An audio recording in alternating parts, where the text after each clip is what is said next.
He threw one high. We won that game off a wild bitch. 7-0 in the third, and there I go.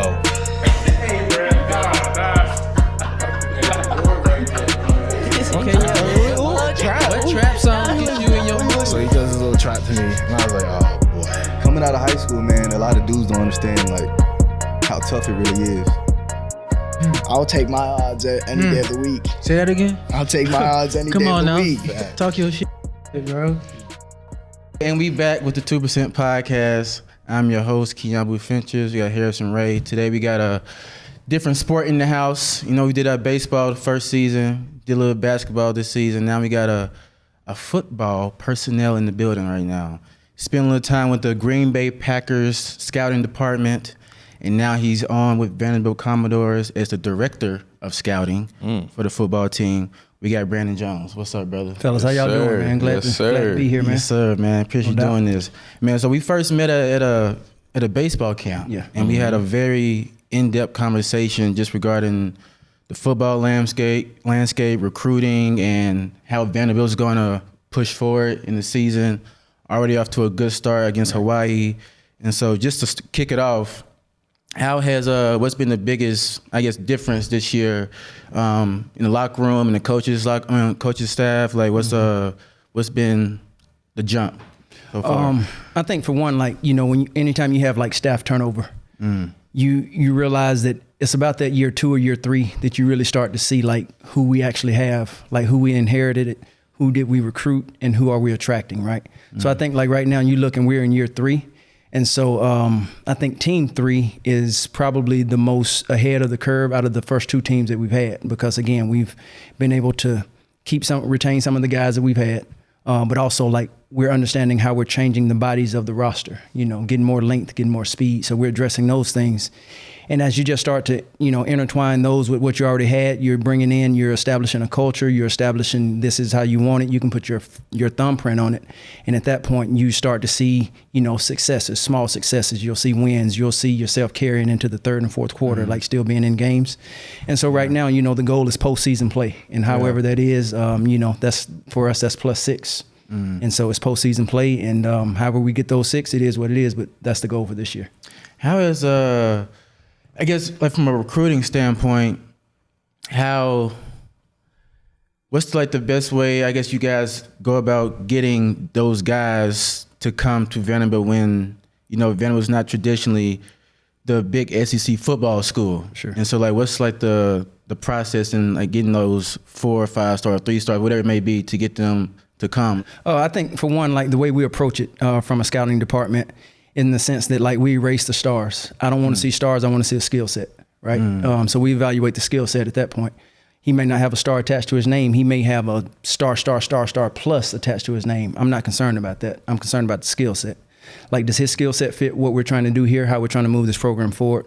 Does it fit our scheme? And so, again, no knock on the stars, but aside from the stars, I could care less about that. Your skill set is what's going to speak and what's going to implement, what we're going to implement, what we're going to fold in. And that's ultimately what's going to impact the game, not those stars. That makes sense. Cause it do be people who can, you play against some of those 4 and 5 stars in high school, and it's like, really? Yeah, no doubt. Really? No doubt. Like, okay. Yeah. And then you might play against somebody who's not even known, but he's cooking. Yeah, absolutely. He's cooking. Absolutely. And so I guess that guy who's not that 5-star, I think it'd be harder for him to get recruited since he doesn't have a lot of eyes on him. So like, how can, I guess, like speaking to the player, not from like your perspective, speaking to the player, like how can he get noticed if he's nice? Like he knows he's nice, the coach knows he's nice, but he ain't got no rating behind him. Yeah, I think the first thing you can do is this. Anytime you turn on the tape, right, everybody's highlight tape looks good. It's a highlight. That's what it is. It just highlights everything you do well. I want to be able to turn on the tape and say yes to just your game film, period. I want to be able to watch you for 3-4 plays or that first drive and say, yeah, he's explosive. Even if the ball's not coming to you, even if you don't have a catch, even if you don't have a tackle. I just want to see how you ran through that guard. Yeah, he's explosive. He's got heavy hands, right? Yeah. So like, when you turn on the film, you can see guys that jump and flash. You might be watching a guy here, but if somebody else flashed on tape, it's like, ooh, who is that? Okay. Who was that kid from Roswell? I need to go back and okay, let me jot that number 8. So you're always cross-referencing and cross-checking, right? And again, you're it's not that your eyes are everywhere, but again, you see flashes while you're watching this guy on film. You see somebody else jump, somebody else pop. So you got to be able to always go back and do the work on that just to just know who he is, just be aware. And the biggest thing again is like, those guys again, I would ask them to just dominate the film. The level that we play on, like you can have some developmental players, right? But at the same time, I got to be able to turn on the tape and see you dominating that guy in front of you, period. Yeah. Like, if not, it's going to be hard for you to play here because those guys we play on Saturday and on the other side of the field. Come on now. You know what I'm saying? Yeah. They have, like, senior on the back of their jersey, right? Yeah. Because they got somebody to take care of. Like, that's a different type of dude, right? Yes. So, therefore, you can only be so developmental or you're going to get exposed once you get out there. So, we just try to find that balance and address it from that way. You just touched on something, and you said developmental. How much development goes into the freshmen, the sophomores, or the transfers?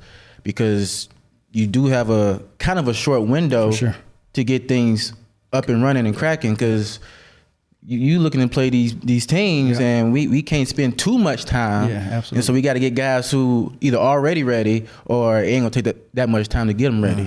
And so, like, what's that like over there? The biggest thing is the initial evaluation process. Like, I think it's key to know who you have coming in your doors, right?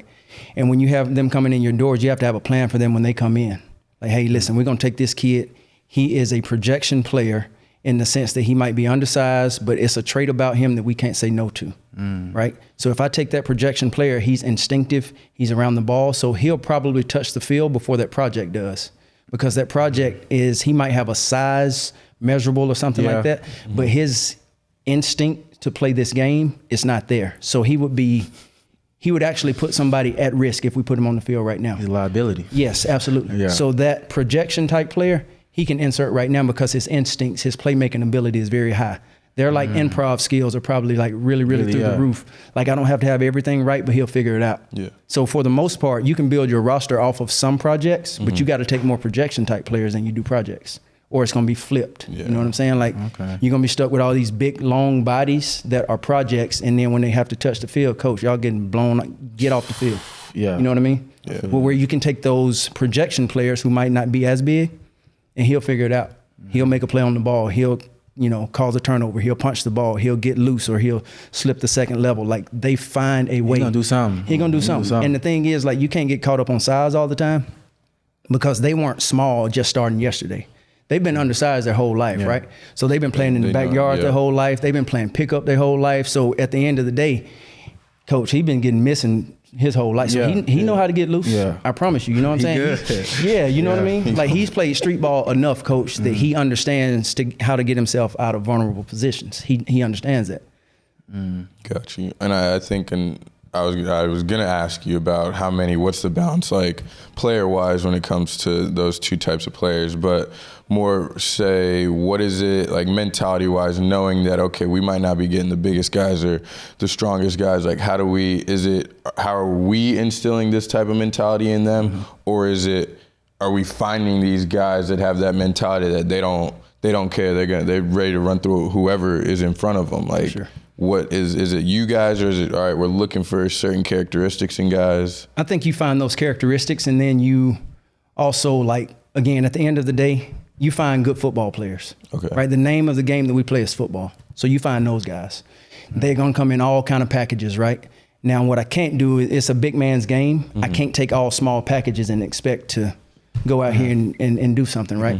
It's a big man's game. So what I can do is, if I take enough football players, we'll figure it out.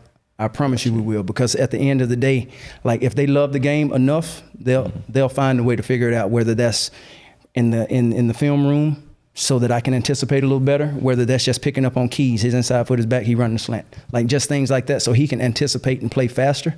And if I can play faster and I am smaller, I can get to the ball. If I can get to the ball, I can affect the ball. If I can affect the ball, it's not much you can do. I'm influencing the game. Like, and so then my size doesn't matter because he's impacting the ball. Yeah. I went to a Miami baseball camp back in high school, and at the time, Jim Morris was the coach. And at the end of the camp, in baseball, it's like 5 tools. You got the hit for power. You got the fielding, arm, and something else I'm missing. But he said there's a sixth tool that he looks for. He's like, can he play? Mm-hmm. Like, forget all these things because that's what they measure it by. All these teams, Absolutely. They measure like he's a 5-tool player, 3-tool player. But the end is like, can he play though? He might not have a strong arm. He might not be able to hit the ball at the park, but he's a baller. Mm-hmm. So that kind of reminds me of what you're talking about in this instance. Like, looking for football players. Yeah. Like, I think I heard it explained best. Like, you have people that play ball, and then you have ball players. Mm-hmm. I want ball players. Ballers. You know what I'm saying? Like, people that play ball, they participate. Yeah. I mean, participation in this sport, that's a non-negotiable. You know what I'm saying? Like, that's true. You hear. Yeah. You know what I'm saying? Like, what are we talking about? You here, you showed up, like, okay. Cool. Yeah. You don't get nothing for that. Yeah. Right? So at the end of the day, man, you're looking for ball players, and ball players impact the game, and they come in all sizes, right? So if you just stuck on, I need this trait, I need this size, you're gonna miss a lot of guys. You're gonna miss on a lot of guys. Like, it's a lot of guys that went on to have great NFL careers, even end up in the Hall, but they come out, he wasn't big enough, he wasn't fast enough. Coach, he can play ball, period. You know what I'm saying? So again, and it's a balance, right? Of course, everybody wants that big body, that elite speed, and so does everybody else. It's 117 other D1 schools that want that too, right? So you got to be able to sort through that and do the work, man. Do the work. Like, I think the biggest thing is in the evaluation process, like, for me to evaluate, with my ears instead of my eyes. Like, that discredits so much. I'm taking what you said about him instead of turning the film on and watching it myself, right? Because like, we have 2 different perspectives on that guy. Now, some things we're going to see the same. Yeah. But at the end of the day, if I'm evaluating with my ears, oh man, he ain't that good, I'm automatically thinking he's not that good. Because I'm listening. Just turn on the tape. Let me see that he's not that good. So that must be. Cause I'm sure in recruiting, you get calls and you get emails, and so you're hearing. I mean, that's how people talk to the grapevine. Okay, this player, and then so you saying just by what you're not gonna count. Even like somebody's good, and you hear that they're like a talent, you still gonna turn on that tape. Yeah, absolutely. Because your good and my good are 2 different things. Your hot and my hot are 2 different things. Your spicy and my spicy are 2 different things. We just talked about that. You know what I'm saying? So like when you're talking about like the evaluation process, it's almost like you take it with, hey, I appreciate that. Now let me go back and do the work. Let me go get in the lab and do the work. Some and you'll learn that some sources are more credible than others because they've done the work. And so that information they're giving you, it just allows you to say, okay, if you say, hey man, this kid can play. And then okay, what games did you watch? Well, I watched Florida, I watched South Carolina, and I watched Kentucky. Okay, bet. If you say he can play off of those 3 opponents, then I'm going to go watch his bowl game. I'm going to go watch this game. I'm going to watch a same level of competition to see if I get that same feel for him. Right? And you might have watched, say, a directional school, right? You know what I'm saying? In Northwestern, whatever it may be, Northwestern State, blah, blah, blah. But like, at that point, the level of competition is not the same. So he was good there. Yeah. But then go turn on the film when it's somebody of equal or even better talent. Is he still good at that point? So it's not about being good like once. It's about how consistently can he be good. That's another thing you look for is consistency, because that's key. That's what's going to keep you there. That's a fact. What's your what was like your time like in Green Bay? You did your internship down there in the scouting department. Like, talk us through that. Man, honestly, like, it was hard. Really? It was hard, man. It was so hard. No way. In the sense that, like, I was a blank slate when I went to Green Bay. Like, I knew ball, I played ball, I had coached ball. I've never been in the personnel, right? And so, like, it was a totally different, like, it was like foreign language in the sense that, again, I knew scheme. I understood it that way. But, like, personnel and scouting is not the what, but why. Right, you're starting to pull apart, why can he run? Like, what is it about him that creates that strength, that power? Is it the flexibility? Is it just he's brute strong? Is it his stride length? Is it his stride frequency? Not just, man, that boy's fast, right? So, like, as a coach, you identify your fast players or your players who can run. But in scouting, you start pulling it apart. Why can't he run? Is it flexibility? Is it like he's a powerful runner? Yeah. So like that started to stretch me in that sense. And then Green Bay was such a great place to be because they challenge you to grow, right? Like my reports that I first got back, man, my papers were bleeding. And I remember I called my dad like, Dad, I don't know if I can do this, man. How old were you when you first went up there? Let's see, I was 30 when I went. I just turned 30 when I went. It was interesting, man, because again, but it helped me grow so much because of the feedback that they gave me, right? It was like intentional, like it was a word I heard the other day, intentional contention. Like they weren't beating around the bush to make me feel comfortable, but it was like, hey, look, these are your deficiencies and these are where you need to get better. This is where you need to get better. This is how if you want to, do well in this particular realm of the game or area of the game, like this is what you need to do. And so just taking that and building on it and the feedback was so consistent and it was so constructive. Like it wasn't just a one-time thing, but it was like every day. Like we're reading through these reports every day, right? So like the more you wrote, the better you got, the more you could see the player. The more you saw the player, the better you could describe him. And then the better you could describe him, you could sum him up in about 2 or 3 sentences, right? It wasn't this long, thesis that you're writing, like, because again, in those meetings, like, I don't have time for you to tell me your entire report. Yeah. Sum him up, tell me who he is, why you like him, who will he be for us, period. That's all I want to know. And then I'll go back and do everything else. So with that, do they put you on, I guess, what schools and like what's that process like of going and like being like your first time actually doing a report, that type of thing? The biggest thing that I took from Green Bay was they cross-train you. So you do some college and you do some pro. And so like the college personnel and the pro personnel are like 2 separate lanes once you get there. But having the ability to cross-train, because in college you're doing more projection, which really comes to what we do in high school. Right? You're projecting players. Where on the pro personnel side, they are who they are. I'm just trying to find like what value does he have left? Is he an ascending player or is he descending? Like has he reached his plateau? Has he gotten all of his years that he needs in the NFL? Like what else can we get out of him? So that was the biggest thing that I took from them is, again, that being able to cross train and see it both sides. And I think it's helped me now just to be able to project more. Like in high school, of course, you're going to have unpolished players, but how do they project? What will they be for us?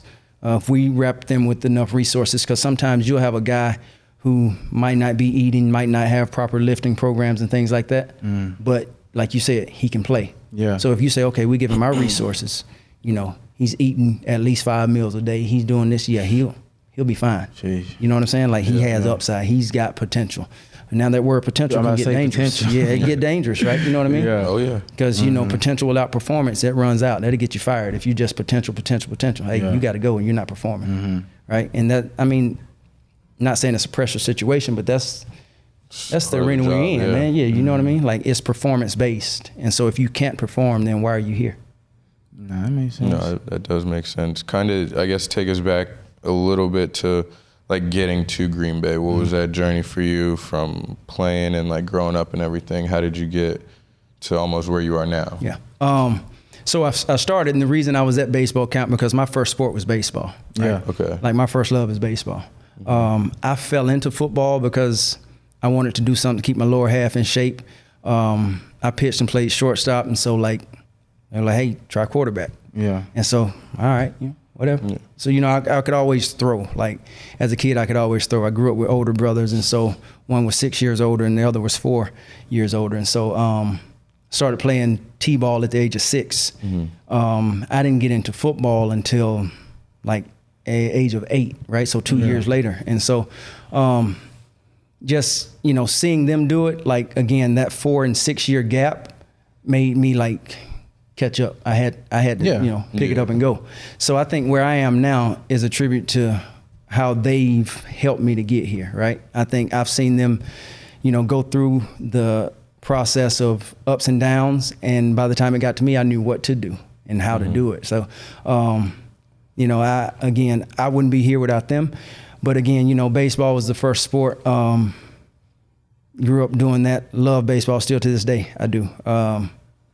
It's a very, very unique sport in the sense of, it's like you can watch the game, but then there's a game within the game that you end up watching, and everybody else is, and Just you, watching. you're looking at, okay, that was good footwork right there. That's good work around the bag. Like, you know what I'm saying? Like, Yes. and so it's hard to like watch the game with people because they're, Dude, come on. you know, so I'm like, you want to watch the game? No, I'm good. Nah, I'm good. You know what I mean? Dude, the worst is going to I'm going to say it, the worst is going to a Vandy game and sitting in the stands and watching the game, and you hear the conversations to your right, to your left, and just how much they don't know, and it's just nonsense. But it gets me infuriated, but like, I can't, because they're just a fan of the game. Yeah, for sure. They don't know all the intricacies of the game, and so I'm like, let me just be quiet. I really want to, or like I picture throw a nasty slider. Why are you swinging at that? You shouldn't be swinging at that pitch. Yeah, I'm like, you bro, go stand. Have you been in the box? Right, exactly. Like, come on You now. know what that looks like to you. Yeah. But now that's good, man. So where'd you play in college? So I played at Ohio University in college. Went there, did football. I was attempting to do baseball. It was just our schedules were just so different. Yeah. And so, you know, they brought me there to play football. So football is what I chose to do. Yeah.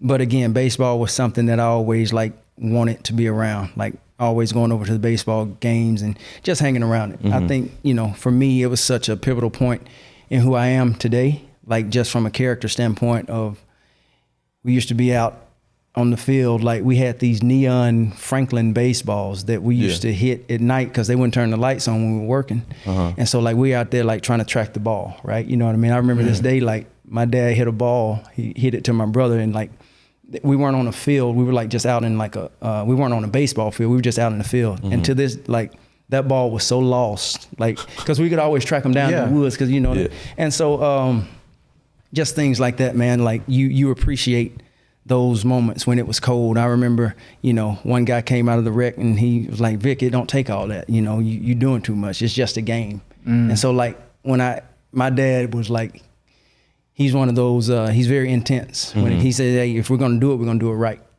And so like we'd be in the backyard just swinging, and hey, if you're going to swing right. Yeah. You know, if you're going to throw right. If you're going to do it right. Why are you doing it? Why are you practicing bad habits? So he was one of those, right? But again, like now I see how it pays off, because like still to this day, I can still pick up a bat, still pick up a ball. I hadn't done it in years, but it's muscle memory, right? So again, just that work ethic, and then having my brothers like ahead of me to see how they did it. I remember, you know, my oldest brother, he was down at Middle Georgia College and playing football, came home from football after the spring and had a workout with the Pittsburgh Pirates. And, you know, they said, hey, you're in football shape. We want to see you in baseball shape. And, you know, they sent him, wanted him to go to this league and play. He gets in the car. He's like, Daddy, I don't know if I want to do that. And I'm sitting in the middle of the seat like, My dad stopped the car, so what? What's going on? Yeah, you know, so I don't know if that's what I want to do. Like, what do you mean, right? So, you know, and he was the first one, like, so he was still figuring it out. So I'm looking at myself like, boy, if that was my opportunity, I'm gone. I'm out. You know what I mean? I'm out of here. Yeah, I'm out. But, you know, just to see him go through it and just, and I'm thinking about it like, as less reps as he had, like, cause he was 6 years older than me.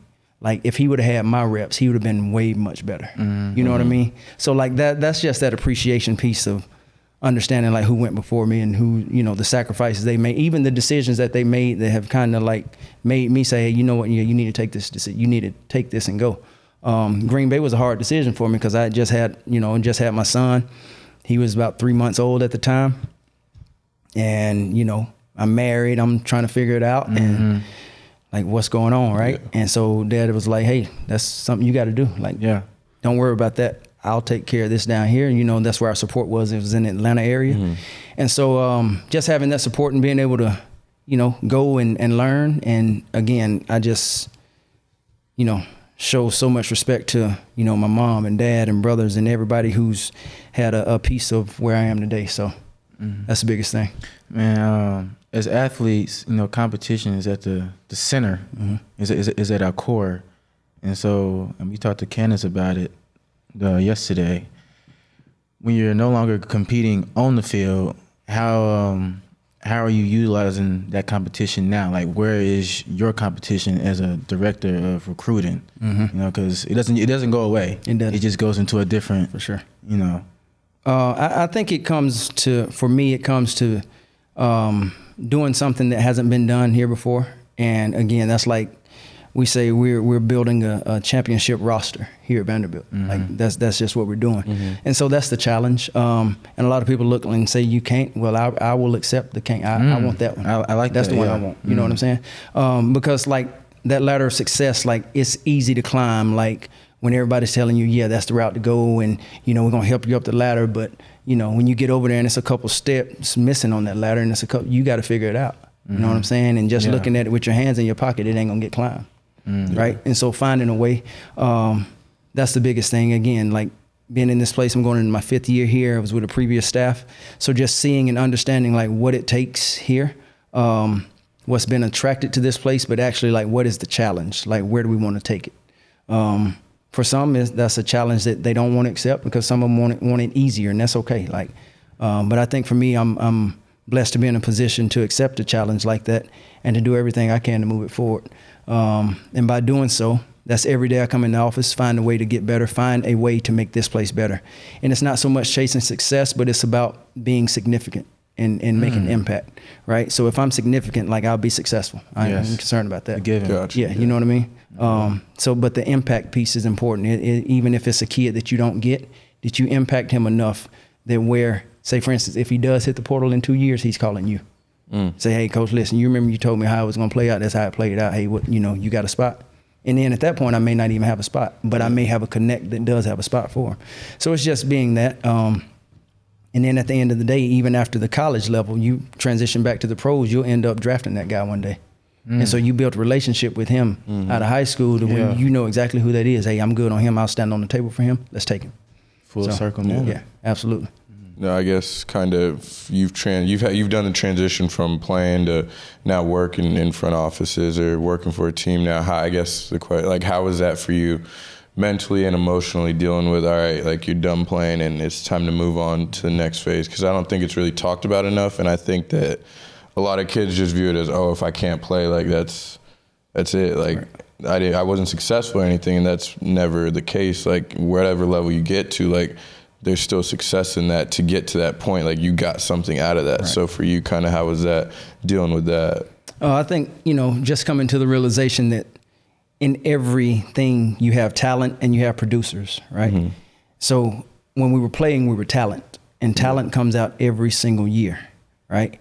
You have some talent that transitions and become producers, and so they understand the lingo that's in that room. They understand how to work switchboards. They understand those things about it, and they didn't get that when they were on the field. They got that by getting around somebody that taught them that. So they stayed connected to that industry somehow. And so at that point, when you start to transition into being producers, which is like front office type stuff, you had a trait or a characteristic that they saw when you were playing, that they say, hey, he might can fit in this organization, whether it was your character, whether it was your consistency, whether it was just you showing up on time, whether it was how you treated the janitors in the room. Like they look at all that stuff, right? And so therefore, when you don't get asked back to an organization, you have to ask yourself, okay, what didn't I do to get invited back in that room, right? And sometimes those rooms just aren't for you. Like it just happens like that. But, just being able to stay connected to the game somehow. Some way, because again, just because you weren't successful on the field doesn't mean you can't be successful in this game or in this arena. And so just again, learning and getting around that transition for me was a little, I won't say difficult. I'll say I held on to mine a little longer than I should have. Right. Okay. So right out of college, I still had aspirations of playing. And so like, I went the route of like, trying out CFL and, doing arena ball, like just trying to wear my cleats as long as I could. Yeah. And I had opportunities like right out of college to get into GA and get into coaching. But I felt that I would have been selling myself short if I would have did that, because I still felt that I had something to run down. Yeah. And, I think that, life experiences teach you, like, if I could do it again, I would do the same thing in the sense that like I wouldn't be who I am today if I, so I don't have a regret in that. Like, again, and I will encourage people, as long as you still have that fire and that passion, chase it.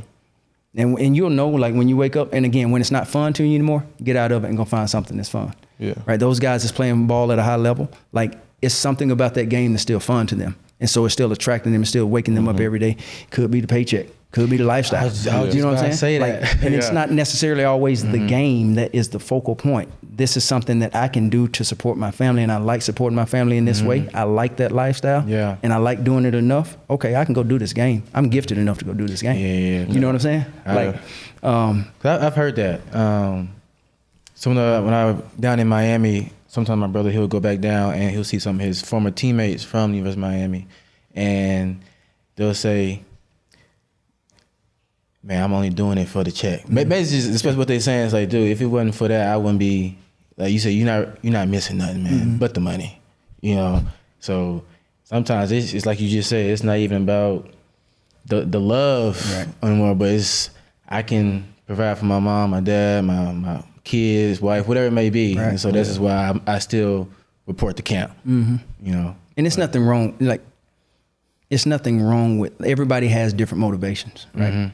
And so, hey, if that's your motivation to get up out here and go ball on Sunday, like, that organization is looking at you to come out and produce. Yeah. That's it. As long as you are producing, like, I can't argue with why you're doing it. yeah. He's productive, right?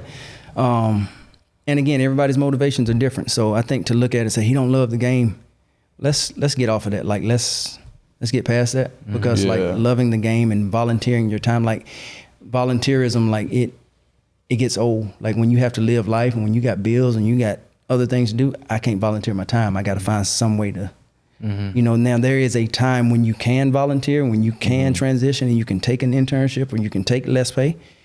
But like, when life starts happening and you don't have that security blanket or you don't have that support, and you have to provide, you got to figure it out. Yeah. You know, so I don't knock people for living life and making decisions to, hey, look, I need to go do this, and well, he didn't want to be here. He didn't love. No, it's not that. He had priorities, coach. Or, you know. Yeah. What's it like being a guy who has played, and you're on staff and personnel and you're in office with people? I'm not gonna say that. What's it like being around people who did not play the game, or like just your experience either with Green Bay, Vandy, just having to listen, or people in power have decision making? You know, they have the decision making power, but they did not play. You know, it can be difficult, I think, to have to hear this opinion or this decision gets made, and you never been in the trenches before. I think you can always learn from people. Yes. Either I can learn what to do or what not to do. So at the end of the day, I'm gonna be a fly on the wall, and I'm gonna take in all this information that you're saying. And so from that point, I can put it in that bucket. Okay, I'll use this and I won't use that. Like, you know what I mean? So Yes. like, no matter who it is talking, whether they know it all or whether they know nothing, okay, this is what I will do, this is what I won't do. So like, everything is information, and you can take that and you can learn from people with it. And so I've tried to, sometimes it is aggravating. Yes. It is, because you're sitting there and it's not that you're telling them that you've done all of these things, but they don't realize that you've done these things or been around people who have done ball. Or they don't realize what you know, because you're not going out. You're not broadcasting. Yeah, you're not broadcasting it. So when you sit back and you have these conversations and they're throwing stuff around and it ain't sticking, you like, okay, that sounds great to everybody else, but you're giving me fluff right now. That's fluff. That's got no substance to it. So you just learn to sort through that and sort through those conversations. And then again, you know, you learn how to dance. You learn how to dance. Play the game, man. You play the learn game how within to the game. dance. You learn how to dance. Yeah. Because when that tempo changes, you got to pick it up. Yes. You know what I'm saying? And when the song changes, slow it down. You got to slow it down. You know what I mean? Because you always want to be somewhere near the dance floor that you can understand, like, what is the rhythm? What's the tempo of the room? Because once you get off the dance floor, once you're, you know, they start moving those rooms on you, then you're chasing information. And you don't want to be in a position where you're chasing information, because at that point you feel like an outcast. Yeah.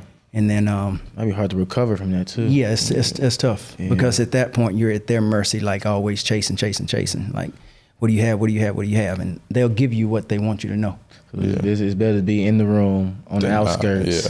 Just Yeah, just So you can peeping. hear it, yeah. that's it. Just peeping. No, I guess how is from being a player now being in the front office, like how is it when you guys like talk about players? Like I know you might not have any like guys that you've played against or played with anymore probably, but now that you're in the college game, but even when it was at Green Bay, maybe guys you know, and it's like, oh, you got to look at this in a different light now, as you're not really a player or a coach. These guys are being looked at as, all right, what do they bring? And that's really all I care about.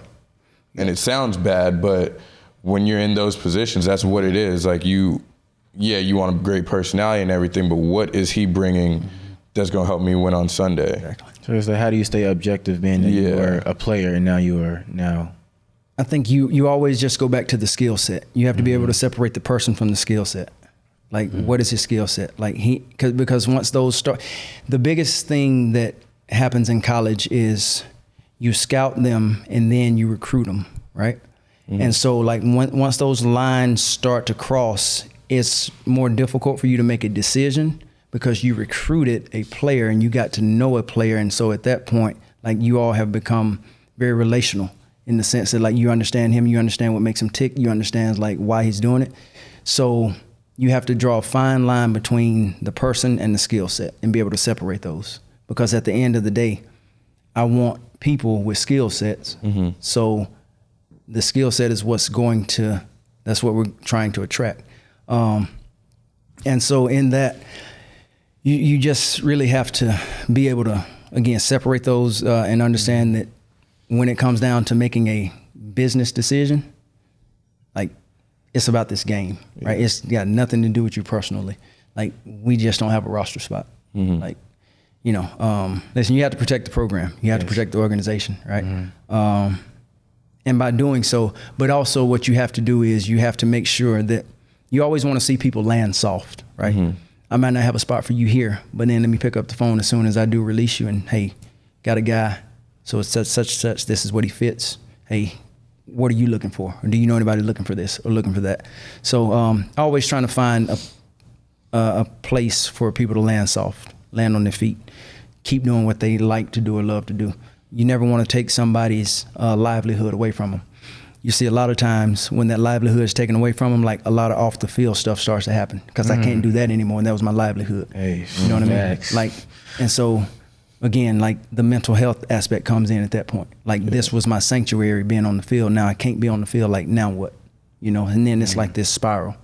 And so again, no, he couldn't stay there on your organization or in your team, but what did you do to keep him attached to the game? Because you understand that some people like this game is all they It's everything. have. It's everything, right? Yes. And I don't care where the game is. Look, if whatever it is, I just want to play the game. I don't care what level it's on. I just want to play the game. I want to be a part of the camaraderie. I want to be a part of a team. I want to have the locker room chats. I want to have the bus rides. I want that. You know what I mean? So that's what they love about sports. And I think as athletes too, like that's something that we will never forget. You won't forget those bus rides. You won't forget those sessions in the locker room. Like you That's just the don't main forget thing that we stuff. talk about, man. When you start playing, it's not even competing on the field for sure, but it is the locker room. Yeah, it is your boys. It's the hotel stories. It's all that. It's like, man, do you miss playing? I'm like, I miss the boys. Yeah, you know what I mean? I miss the boys. Yeah, because you all went through it, right? Even like guys that you might have went on a visit with or something like that, and you didn't commit there. Like you remember those times that like you had with them, right? And so, it's as long as you can again provide somebody an opportunity to stay connected to this game, like that's how it continues to go and grow. That again, just creating those opportunities for them to still stay attached.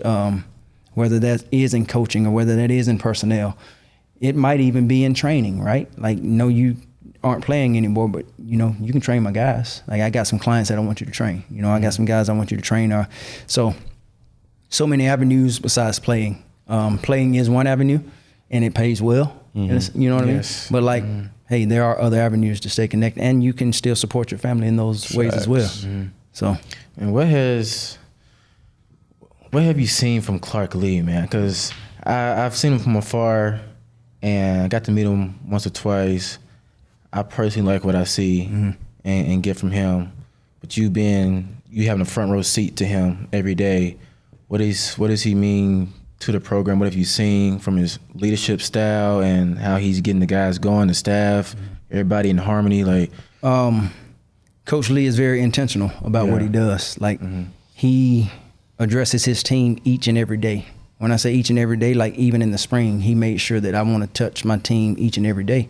Like whether that's in the morning just for 15 minutes, I want to get in front of them and let them know. And his messaging is consistent. That's the biggest thing. I think when a message is consistent, like the expectations and the standard doesn't change, so you know what's expected of you.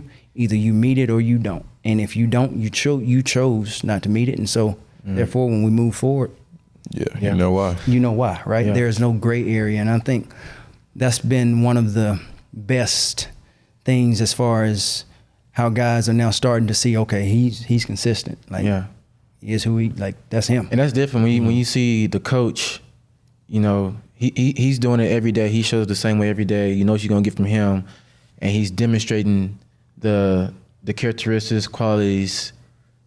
Now you have no choice but to show up. Right. And that's from a player and that's from a coach. Absolutely. So he's doing it. I have no choice. And it's not he's doing it to show you up. He's doing it. That's because who he is. Like, I remember year one, we had a snowstorm, and we all got snowed in the office. Like, at that time, I had my Mustang, and I'm like, okay, that ain't gonna work. I can't get back to the house. You know what I'm saying? I can't go to Bellevue in this. So we were in the office, but he went and he got I don't know if anybody knows this. He went and got a shovel and started like shoveling the Star V, like just out, you know. I mean, like snow would cover it up, he'd be out there shoveling it up. And so, again, because it meant something to him, you know, like it wasn't that he wasn't doing it for anybody at all. Like, we were looking like, who is that out there in the middle of the field? Who is, man, they wilding, you know what I mean? Tripping, yeah. Yeah, but like, again, like that was, and he wasn't even here for a month and a half, 2 months at that point. So you start to see that and you're like, okay, and then you just continue to see that showing up as far as him walking through the locker rooms, and if he's in the hall or something needs to be picked up, he's picking it up. Like, it's this like servant leadership type of modeling, and this is what we're doing. This is what we're about, and that's easy to follow. Like, I was just about to say, as a player, I want to play for that type of guy. Yeah, absolutely. Like, I'm gonna give you my all for sure. Absolutely. And we used to do like a field cleanup at Vandy, and we'll have a whole meeting about it in the classroom. It'll be projector screen. Okay, this person's gonna be here. You guys, this group All laid out. This group is getting the concourse. All laid out.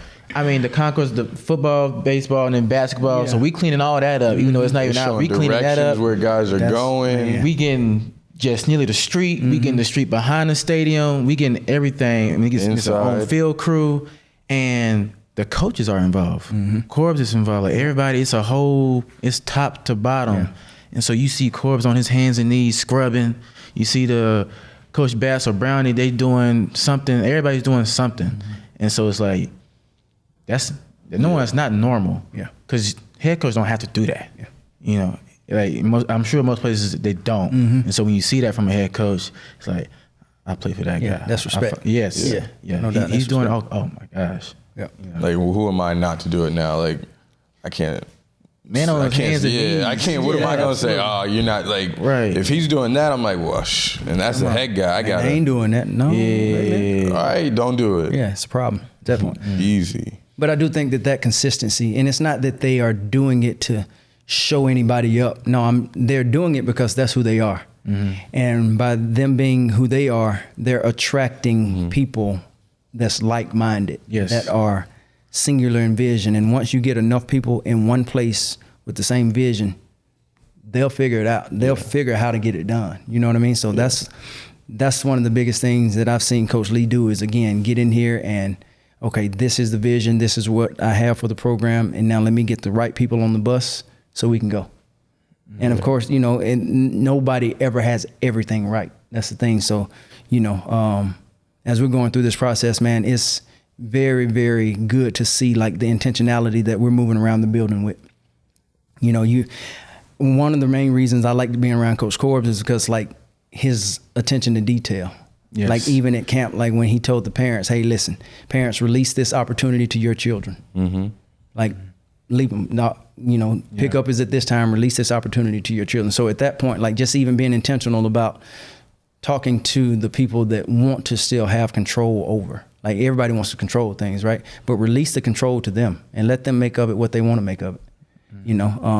Because again, everything is an evaluation and everything is an interview. And I know he has youth and everything else, but as early as that, you can start to see, okay, he might be a ball player. Yes. Okay, who is that? Yeah. Oh yeah. Yes. You know what I mean? The way kids move. Yeah, you can. But like if it's always I'm looking over my shoulder to look at dad or like y'all go. I need you out of sight, out of mind. Like go that way. Go sit in the car and work on your laptop. Let me get it. You know what I mean? I don't need you around while we're training, because on Saturdays, Sundays, even on Thursdays, like when y'all playing ball, they can't help you. Can't do it. That's a separate conversation, but in terms of like parents to child, it's best to start early now. Yeah.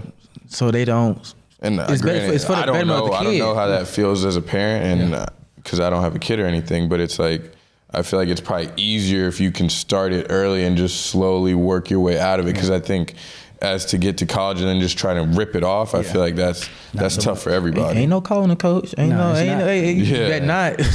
it's like better you not talk about the sport. Yeah, you have to teach them that start to advocate for themselves.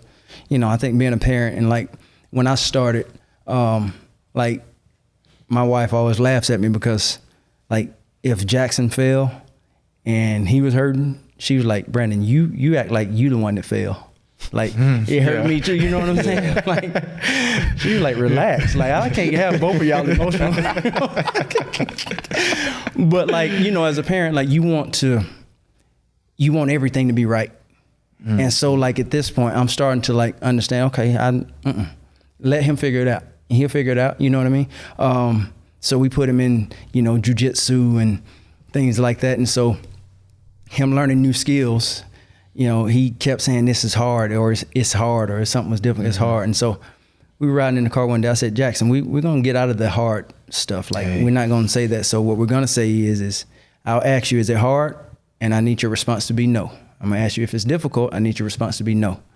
And I'm going to ask you, what is it? And you're going to respond, I just hadn't done it enough. So like the more you do, it's not that somebody is better than, they just got more reps than I have. I just need to take more reps. Yes. Let me get a few more reps. Let me see him a little bit more. Okay, I got him. Yeah. He's not going to throw that same pitch. I promise you he's not. He got me that first at bat. Okay, I just needed to see him a little bit more. That's all. I need to take him deeper into the count. So, okay, got him. I know exactly what he's coming with right now. So it's not so much of hard, difficult, like, okay, I hadn't figured it out yet because I hadn't had enough reps. Let me get some more reps and let's go play. Nah, that's real. I mean, I had some moments like that. I don't know if it's in sports or it might have been in a different field, and I used to complain, and either mom or dad probably mostly mom, dad wouldn't. Most of mom like, it's only your first time doing it, Kiambu. You're not gonna be the best at this. It's your first time. Like, nah, I should be the best at it. It's aggravating, right? Yeah, it's aggravating. Nah, because we all want to get it right. We want to get it right the first time. Right. But like, greatness don't happen overnight. Yeah. It happens over and over and over and over again. It happens from the stumble. It happens from understanding, like my foot was outside my frame right there. That's why I couldn't get to that ball. So you start to like understand those little things, and once you start to execute the little things over and over and over again, that's how you become great. It ain't the big play. It's the small things that you did exceptionally well over and over again that allowed you to make that play. So small things. So you got to really be intentional about those details and those fundamentals and, all of those things. And of course, like right now, the big push in quarterback play is throwing off platform, is the Pat Mahomes throws. Yeah. There's some things that Pat Mahomes does that nobody can do, and that's because his genetics, and that's because the way he's wired, period. Facts. Those are not fundamentals, guys. And honestly, I was about to say, those throws that he's doing, he's not even thinking about it. He's just doing it. I'm just doing You can't it. teach This is how my body reacted in this moment. And I didn't think about doing it. It's like, this is the best way to make this play, so I'm going to make this play. It's very instinctual and natural. Yeah, exactly. But now, in the past 2 years, I've seen people do that throw on pro day. I've seen people do it. They put it on Instagram, and it's a big thing now. But it's like, can't train. Yeah, you're trying to take a generational talent and everybody got to be like he's one of one. Absolutely. I mean, you can train it, but it's like you can't force it. And I feel, that's what I feel like they're trying to do. They're trying to force this on every quarterback. Can you do this? And it's like he can't. Another Stop big, making them try. they have, add your sauce to it, add your sauce, add your sauce. I'm fine with your sauce, but understand that what we're eating is pasta here. So we got to have some form of a noodle, which is that foundation, right? I don't care whether you go red sauce, white sauce, sauce and meatballs, whatever it may be. You got to have something to put that sauce on. But we going straight to, sauce it up. Coach, he ain't got Pasta with a noodle. you know what I'm saying? Like, where's the foundation there? You know what I mean? And so, but everybody sees, I think professional athletes are exceptional. I think you got some college athletes that play at a high level and who've been part of some high functioning organizations that they are really good, right? And people take for granted how athletically inclined they are. And them by being that good, there's no shortcut to that. It took some time to get there.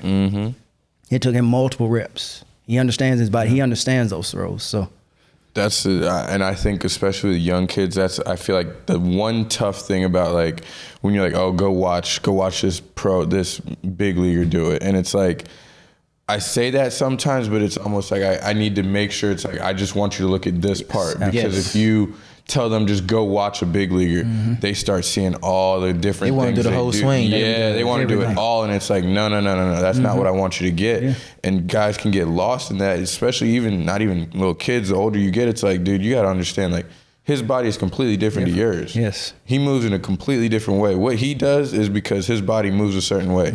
If you're trying to do that, does your body move that way? If it does, okay, that's fine. That's you. Right. If it doesn't, you need to find somebody that your body is the similarities, or you need to. That's just not gonna be you. Yeah. So, and that's the problem now in sports. We were talking at the camp, and we mentioned Vandy is obviously it's a very high academic institution, and so if you don't have certain prerequisites, you can't get in, regardless of how talented you may be in some cases. And so how has that affected Vandy football in the past? And we talked about it's different now a little bit. And so speak a little bit on that. Now you can get some of those players who can go to Alabama, who can go to Ole Miss, but they wanted to come to Vandy, but they couldn't get in because of academics. And so now Vandy can compete better now on the field for it. So yeah, speak on that. I think, Vandy is competitive on and off the field, and the standard is there. One thing we've worked to do is find guys who love ball enough that they've taken care of the schoolwork part, right? And so it's been a amazing, partnership and collaboration with, the other side of campus of professors coming out, seeing what we're investing and what we're doing, what we ask of our guys when they go on the other side of campus. And I think you have to really be intentional about getting them over, because a lot of them don't trickle over to the side of campus to know what you're doing or understand why you were maybe 5 minutes late from my class, but I come and I see you practice and I see that you got out and I see you ran the shower, and then I saw you run the Hendrix, you got a box, and now you're, humping it to the other side and you're walking in class maybe 5 minutes late, right? With a box in your hand, that's effort. Yeah. You know what I'm saying? And so the biggest thing I've seen with the collaboration is, again, having more professors, instructors, doctors, people from the other side of campus coming and seeing what we're doing and how we're doing it. Just gaining a respect for the process, what we ask of our guys. And so that helps us, when we have a kid who is showing academic progress, right? Hey, listen, we'll get him where he needs to be. We'll keep working with his counselors. We'll tell his counselors these are the courses he needs to take in order to be in a place, when we look from an admission standpoint that he's good to go. They've been very, very helpful with us in that aspect of saying, hey, this is what they need and this is where they need to be. So we can give them feedback on, hey, look, this is where your transcript is right now. This is where I need you if this is what you want to do. Yeah. And so just by giving that communication itself then shows the player that, hey, they're really interested in me because ain't nobody else talking to me like this. You know what I mean? And so when we say that it's bigger than ball, like we're actually giving you feedback and information that you can choose to either use or say, you know what, I'm good on that. And if you're good on that, okay, like that's no love lost either way. Like, you know, because it's not for everybody. But just finding guys who, again, love ball enough to say, hey, look, okay, bet. You said I need that. Okay, we can do that. And then we start talking to counselors and we start talking to admin and we start talking to people in the building to understand, like, what type of kid is he? Is he going to effort to get there? It's not an expectation that's unknown. Like, it's laid out, this is where we need you. Yeah. And so everybody doesn't meet it, everybody doesn't get there. But at the same time, as we see them efforting to get there, they might not have met that standard for Vandy, but then you pick up that phone and say, hey, look, he ain't meet it for us, but he'll meet it for you. Yeah. You know what I mean? Just make sure he ain't on the other side of the ball. You gotta see him. So Yeah. that's the biggest thing. New facilities coming. Candace mentioned it, and she gave a very powerful speech at the first athletic meeting in the indoor facility, and just about don't let Vandy get these things because people are not gonna want to see us. Like, they should be worried. Now we're getting these facilities. We got the institution on the academic side. We got the city as well. Yep. Watch out in terms of like getting recruits now. For sure. Because that's really the only thing that has been lacking is the big facilities, the IPOP. Yep, that's it. And so now that's on the way. It's like oof. So what's your take on that?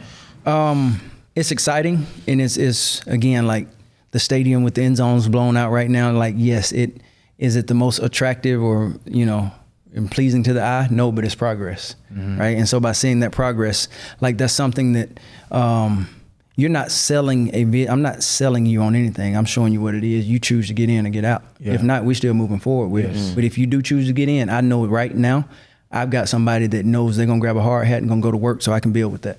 You know what I mean? It doesn't have to be up, because once it's up, it's going to attract some of any and everything. And then our jobs is going to be even more tough because we got to sort through all the mess now. BS. Yeah, you see what I'm saying? So where it's almost like get in early in the sense that, hey, look, we're going to build a foundation with solid guys, solid people. So when we do start to take off, hey, listen, if you're out, stay out. Then you can be very selective. If I want you in, then you in. You know what I mean? Like, that's that part of selection, and it takes time. Again, you're talking about cycles, you're talking about different classes, you're talking about consistency in coaching staff. Like, it's a lot of things that come into play there in order to get to that level of success. And so piece by piece, we're putting it in place. And the facilities is really just the icing on the cake, because the facilities can be what it is, but it's the people in the building that make it happen. It's the people in the building that make it go. It's more about the people than it is the mission. You know, we were at a leadership conference, and they said, you know, mission focus can ruin the mission. Like, mission first can ruin the mission, because you forget that people drive that mission. And if you're not concerned, or if you're not interested in people and growing people and making sure people are okay, your mission is nothing, because you can't do it by yourself. So, like, if you're not always in touch with the people, like, what are they saying? What are they needing?